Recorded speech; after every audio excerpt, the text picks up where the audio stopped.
How to turn off location on Facebook. You can turn off location on Facebook using the Facebook app or through your device's settings.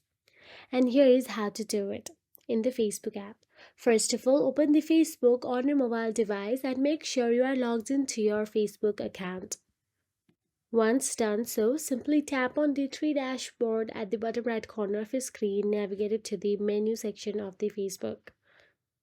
Then scroll down and tap on the settings and privacy. Then tap on settings. Once inside the settings, all you have to do is use the search address bar at the top for the easy access. Tap on the search address bar and type down the permissions and hit enter. Once you type down the permission and hit enter, you will get to see the device permission option available at the top. Simply tap on the view option available right next to the device's permissions, and then you'll be navigated to device permission, where you'll have to scroll down and look for the location.